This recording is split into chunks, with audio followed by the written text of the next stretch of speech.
Hello, hello, hello, football fans. Welcome to the For the Badge football channel, not to be confused with any other channel with the same name or similar title. The U.S. men's national team has just released the roster for the month of March. We got international break. I think next week it starts. Teams are releasing the rosters. I'm going to react to it for you guys. I want to hear what you guys think as well. You guys hear what I think. If you have any opinions you want to leave them in the comments. Please feel free to do so. Consider subscribing for other football content, more U.S. men's national team content, things like that, rosters, blah, blah, blah. And if you want to help us out, please consider liking the video.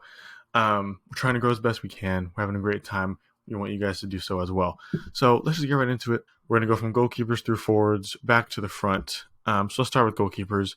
Three of them: Ethan Horvath, Zach Steffen, Matt Turner. Three names you are more likely to hear. The only change I would consider making is maybe Gabriel Slonina for Ethan Horvath or Zach Steffen. Other than that, I'm really happy with the goalkeepers. Any one of these players could be your number one going forward. Moving on to defenders: Serginho Dest, Mark McKenzie, Tim Ream, Brian Reynolds, Anthony Robinson, Miles Robinson, Joe Scally, and Austin Trusty. A lot of good names there. Definitely I like Miles Robinson being in there alongside Anthony. Brian Reynolds like being there. Tim Ream, of course, has to be there. Serginho Dest, of course, needs to be there.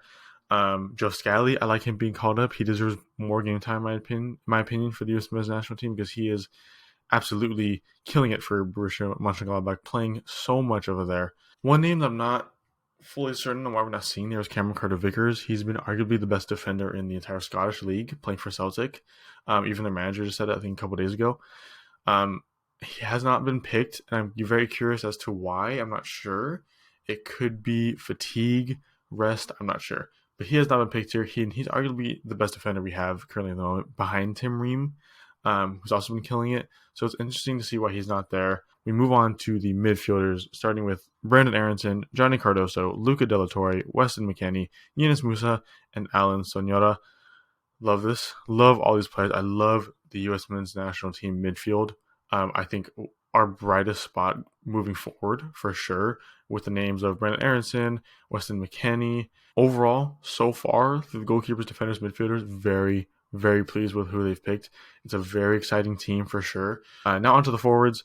I like this as well. This is very interesting to me. We got Taylor Booth, who is showing off for Utrecht in the Netherlands. We got Daryl DK. Finally, I love Daryl DK. I don't think he is exactly what the USA team needs yet, and but he can go there. He's young. He can get there.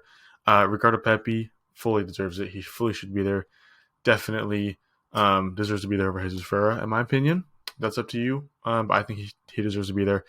I've been saying that since the World Cup. Anyway, Christian Pulisic, who's just getting back out of injury from Chelsea, barely getting to training, could be making. He was in the matchday squad against Dortmund the other day, so he could be making another appearance pretty soon, which we love. Gio Reyna is in there despite all of the drama with his parents and Greg Berhalter. He's in the team. Very happy about that. I view it as a way to separate the player from his family's drama. He's not involved as far as we know. It's just his parents, and he's just there to play football. And that's what he's been doing at Dortmund. It's what he's going to do for the USA men's national team. You have to love it. I love that he is picked here. We also have Timothy Weah, who has interestingly been playing left back for his team over in France, just because of injury crisis over there, and he's been doing pretty decently. I've been hearing he's been solid. He's been taking notes, learning from Marcelo, watching his videos. He's been saying so. Interesting that he got picked here. I'm sure he probably won't be used as a defender for the U.S. men's national team. Probably just an attacker, but who knows? He could be. Lastly, we have Alex Zendejas, who just recently officially confirmed that he'll be representing the U.S. men's national team instead of Mexico. Big drama for a long time. Big player for both teams. He'd be probably called up every time for both, in my opinion. Very solid. He apparently did not file his switch to Mexico with FIFA to after the deadline, if at all. I know at least he didn't do anything before the deadline for sure. So definitely very good to see him here. Very excited to see what he can offer to this team. I'm very excited. Very excited. In the end, I love who they've picked here. Not many MLS players, and I think we need that. I think they definitely need that. We need to, as Americans in football, we need to shy away from the MLS League domestically right now. I understand trying to let it grow. and things like that. And it has been very well, but international rosters is not the way to do it, at least not for the U.S. men's national team. Overall, I love this team. Anthony Hudson has been in charge for 2 months now, and 3 months, and he's put together a better team than Green Berhalter, in my opinion. He has done very good here, giving both experienced players the time to shine, as well as young players who haven't got that many opportunities, such as Derek DK, such as Miles Robinson. I love these. This is a great pick for the team. Leaves me very excited for these games. Um, I personally, I want them to cycle through the keepers. I don't want them to have one keeper. If anyone, it'd probably be Matt Turner because he was the number one in Qatar. But I do want them to cycle through his keepers, see what they all can offer, because Matt Turner has been getting a few games here and there for Arsenal. Not the most consistent, of course. I mean, they're first in the league. He's not going to be playing much, understandably so. They have Ramsdale in that. He's not going to get much game time with Ramsdale except for cup games and European games, which he has been playing in, which is very good.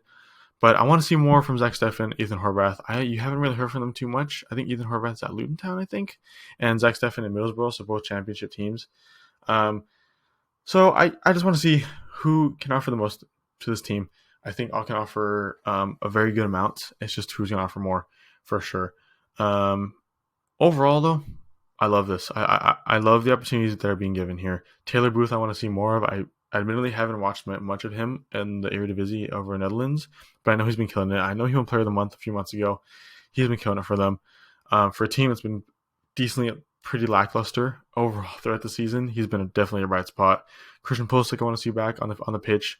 It's been a while. I love him. He's my favorite player. I'm a Chelsea fan, as you can see from these two things on my wall, but I can't wait to see him. Can't wait to see Joe Reyna, see if he does anything. He hasn't been playing too much for Dortmund, but he has been, when he gets to game time, he's been pretty solid. And so I want to see him with more game time. He needs to step it up a little bit, in my opinion. This is the perfect opportunity to do so because I'm sure Hudson will give him a chance to play, especially with the whole Berhalter Joe Reyna investigation pretty much over and done with now.